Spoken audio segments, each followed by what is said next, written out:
یہ دو کلمات کفر بہت خطرناک ہے. ایک یہ کہنا کہ قرآن پڑھ کے لوگ گمراہ ہو جاتے ہیں.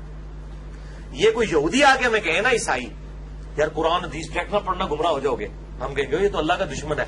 لیکن یہ مولوی ممبروں پہ چڑھ کے آپ کو پگڑیاں اور داڑیاں پہن کے, داڑیاں پہنی ہوئی ہیں انہوں نے, رکھی کوئی نہیں ہوئی ہیں, تو یہ داڑیاں انہوں نے رکھی نہیں, پہنی ہوئی ہیں. داڑیاں پہن کے جو ممبروں پہ چڑھ کے آپ کو کہہ رہے ہیں قرآن و سنت ڈائریکٹ نہ پڑھنا, قرآن و حدیث ڈائریکٹ نہ پڑھنا گمراہ ہو جاؤ گے, تو یہ کلمات کفر ہیں. اور ان کے کفر میں شک کرنے والا بھی کافر ہے جو یہ اس طرح کا کلمہ بولے.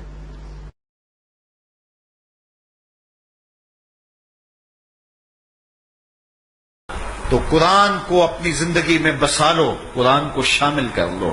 دنیا بھی سنورے گی, قبر بھی سنورے گی, نزا کا عالم بھی سنورے گا, حشر میں بھی اجالے ہوں گے, جنت کی بہاریں بھی نصیب ہوں اور رسول اللہ کا ساتھ نصیب ہوگا. تو اس کتاب سے جڑو, اس کو ورق ورق پڑھو, اس کو حرف حرف پڑھو, اس کو رکوع رکوع پڑھو. اس کا ایک ایک آیت ممکن ہو تو ایک ایک آیت روز پڑھ لو, اور اس کو ترجمے اور تفسیر کے ساتھ, توضیح کے ساتھ, شان نزول کے ساتھ اس کتاب اللہ کی تلاوت کا معمول بناؤ. میں آپ سب سے پوچھتا ہوں, ہاتھ مت اٹھائیے گا, آپ میں سے کتنے اتنے کون کون سے ایسے افراد ہیں جنہوں نے پورے قرآن کو ترجمے سے پڑھا ہے؟ پوری زندگی میں فقط ایک بار بھی ترجمے سے پڑھا ہے؟ ہاتھ مت اٹھائیے, اپنے دل سے سوال کیجئے. اللہ نے یہ کتاب اس لیے دی تھی کہ اس کو لپیٹ کر چومو, آنکھوں سے لگاؤ, جزدان میں لپیٹ کے اوپر رکھ دو, یا صرف اس کی عربی عبارت پڑھو, چاہے تمہیں پتہ چلے نہ چلے کہ تمہارا رب تم سے کیا فرما رہا ہے؟ اس لیے کتاب دی تھی. ہم نے کتاب کو ڈیکوریشن پیس بنا دیا. چومو, آنکھوں سے لگاؤ, سر پر رکھو, جزدان میں لپیٹو, اوپر رکھ دو. بعض مسلمان گھرانے آپ کو ایسے بھی نظر آئیں گے کہ ٹی وی اور وی سی آر روزانہ صاف ہو رہا ہے اور قرآن پہ گرد کی تہیں جم رہی ہیں. قرآن کھولا, رمضان آ گیا جی, اس دفعہ 10 قرآن ختم کیے, اس دفعہ 20 قرآن ختم کیے. اچھا قرآن میں اللہ تعالیٰ فرما کیا رہا ہے یہ تو پتہ نہیں, ہم تو خالی عربی عبارت پڑھتے ہیں, ہمیں کیا پتہ اللہ کیا فرما رہا ہے. مٹھائیاں تقسیم ہو رہی ہیں جی, کیوں؟ ماشاءاللہ ہمارا بیٹا حافظ قرآن ہو گیا. اچھا بیٹا ذرا یہ تو بتائیے کہ آپ کا رب قرآن میں کیا فرما رہا ہے؟ تو یقیناً وہ حافظ قرآن بھولے پن سے کہے گا جی یہ تو میرے ابا جان کو بھی نہیں پتا. میں آپ کو کیا بتاؤں, مجھے تو یہ سکھایا گیا ہے کہ قرآن کی عربی عبارت پڑھو, تم نے قرآن کا حق ادا کر دیا. قرآن کو حفظ کر لو, تم نے قرآن کا حق ادا کر دیا. اس کے بعد قرآن کو بند کرو اور جزدان میں لپیٹ کے اوپر رکھ دو, بس. کیا اس لیے قرآن دیا گیا؟ نہیں. نبی کریم نے فرمایا 2 چیزیں چھوڑ کر جا رہا ہوں, ان کو مضبوطی سے تھامو گے. مراد کیا ہے؟ پڑھو گے, سمجھو گے, مقصود الہی متعین کرو گے, اللہ تعالیٰ کے احکامات پہ توجہ کر کے اپنے نفس کو, اپنی خواہشات کو ان احکامات کے تابع کر کے انہیں پورا کرو گے, تب ہدایت پا جاؤ گے. اگر آپ یہ سمجھتے ہیں کہ صرف اظہار عقیدت آپ کو بچا کر لے جائے گا, ایسا نہیں ہے. کیونکہ اس مقصد کے لیے اللہ نے قرآن نہیں دیا کہ چومو, آنکھوں سے لگاؤ, سر پر رکھو, اونچی جگہ رکھ دو. کئی حکم ہے تو مجھے دکھائیے. ہاں یہ ادب ہے, میں اس کو منع نہیں کر رہا ہوں, ناجائز نہیں کہہ رہا ہوں, جائز ہے, ادب کا طریقہ. لیکن اس کام کے لیے تو قرآن نہیں دیا.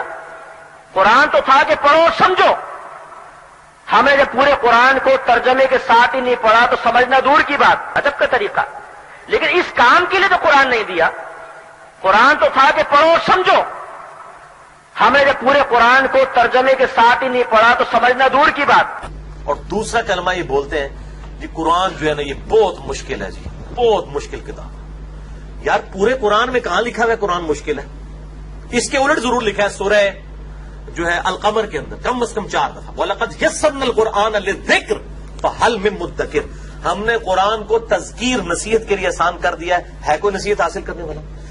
رمضان میں پورا قرآن ناظرہ ختم کر لینا یہ کمال ہے, یا پھر ایک اور شخص ہے جو تفسیر کے ساتھ قرآن پاک پڑھتا ہے لیکن 15 سپاروں سے آگے نہیں بڑھ پاتا, یہ افضل ہے. میری بہن آپ 15 سپاروں کی بات کر رہی ہیں, میں بالکل وثوق اور دلائل کے ساتھ ثابت کر سکتا ہوں کہ قرآن عظیم کے ایک رکوع کو اگر آپ ترجمہ اور تفسیر کے ساتھ پڑھ کر اچھی طرح سمجھیں, یہ آپ کے 50 قرآنوں پر بھاری ہے. ہماری عوام نے تو سمجھا ہی نہیں ہے, نہ پیغام الہی کو سمجھا نہ کچھ. میں آسان الفاظ میں آپ کو عرض کرتا ہوں, ایک بادشاہ نے اپنے غلام کو خط بھیجا اور کہا کہ اس میں 10 احکام ہیں, فوراً سے پیشتر ان کو پورا کرو. لیکن جب غلام کے پاس وہ خط پہنچتا ہے وہ پڑھتا نہیں ہے، اس کو سونگتا ہے، کیا خوشبو ہے، کتنا پیارا لکھا ہوا ہے، کیا پیارا کاغذ ہے، کیا نفیس فرمان ہے، پھر اس کو لپیٹ کے ایک ریشم کے کپڑے میں رکھتا ہے، اس پہ عطر لگاتا ہے اور اوپر رکھ دیتا ہے، روزانہ اس کو اتارتا ہے، چومتا ہے، آنکھوں سے لگاتا ہے، سر پہ رکھتا ہے، احکام پڑھتا ہی نہیں ہے۔ پھر ایک مہینے بعد جب بادشاہ اس کو بلاتا ہے کہ ہاں جی احکام پر عمل کیا، تو کہتا ہے کہ بادشاہ سلامت، وہ تو نہیں کیا، لیکن میں نے آپ کے خط کی تعریف کی ہے، اس کو چوما ہے، آنکھوں سے لگایا ہے، سر پہ رکھا ہے، عطر لگایا ہے، اونچے مقام پہ رکھا ہے، روزانہ عقیدت کا اظہار کیا ہے، لائیے میرا انعام۔ تو آپ بتائیں دیانتداری سے بادشاہ سے انعام دے گا یا سزا دے گا؟ کیونکہ خط بھیجنے کا مقصد چموانا نہیں تھا، اس کی تعظیم کروانا نہیں تھا، احکام پر عمل پیرا ہونا یہ مطلوب بادشاہ تھا۔ اسی طریقے سے قرآن ہے کہ اللہ نے قرآن اس لیے نازل نہیں کیا کہ آپ اس کو چومیں، آنکھوں سے لگائیں، سر پہ رکھیں، صرف عربی عبارت پڑھیں، بچے رخصت ہونے لگے تو اس کے سر پر رکھ کر اس کو رخصت کر دیں، اور باہم جھگڑے ہوں تو اس پہ حلف اٹھائے جائیں، بلکہ اللہ تعالیٰ نے قرآن پاک کو اس لیے نازل فرمایا تاکہ اس کو پڑھیں، اس کو سمجھیں، اس کی آیات کی روشنی میں اپنا محاسبہ کریں، اپنے عمل کو درست کریں، اس کے احکامات پر عمل کریں۔ اب جو امتی اس کو سمجھتا ہی نہیں ہے، پوری زندگی گزر گئی پڑھے جا رہے ہیں قرآن پاک بس عربی عبارت، اور اگر پوچھیں کیا لکھا ہوا ہے کچھ سمجھ میں نہیں آ رہا، یعنی پیغام الہی سمجھنے کی فرصت نہیں، حتیٰ کہ موت آ گئی اور پوری زندگی اس طرح دنیا سے رخصت ہو گئے کہ پوری زندگی میں ایک بار بھی اللہ کے پیغام کو سمجھنے کی توفیق حاصل نہ ہوئی، اور پھر یہ سمجھے کہ مجھے اس پر انعام ملے گا۔